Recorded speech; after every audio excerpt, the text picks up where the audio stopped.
let us consider one more example. So we have find Laplace transform of d by dt of sin t upon t. So we want to find out the Laplace transform of d by dt. That means the derivative of this function. So this is going to be the f of t, and this is going to be the derivative of f of t. So we know the solution. What we can have is let f of t is equal to sin of t upon t. And now we will find the Laplace transform of this. So consider Laplace transform of f of t is equal to Laplace transform of sin of t upon t. So by division by t property, we can have the integral s to infinity Laplace of sin t, and this is ds. So integral s to infinity Laplace of sin t is 1 upon s square plus 1 and ds. Now we know the formula for this is going to be the tan inverse of s, and it is s to infinity.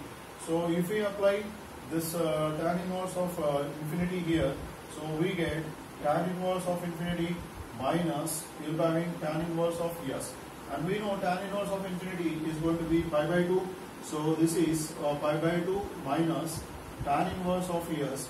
And we know pi by 2 minus tan inverse is cot inverse. So we get cot inverse of s. So we get Laplace of sin of t upon t is equal to cot inverse.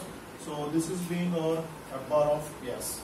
Now we need to understand what is, we want to find out the Laplace transform derivative. So we got f bar of s, and now we want to find out f at 0. So what we can have is, we have f at 0 is equal to limit t tends to 0 f of t. So we get limit t tends to 0 sin of t upon t. But we know this is a standard limit, that limit x tends to 0 sin x upon x is equal to 1.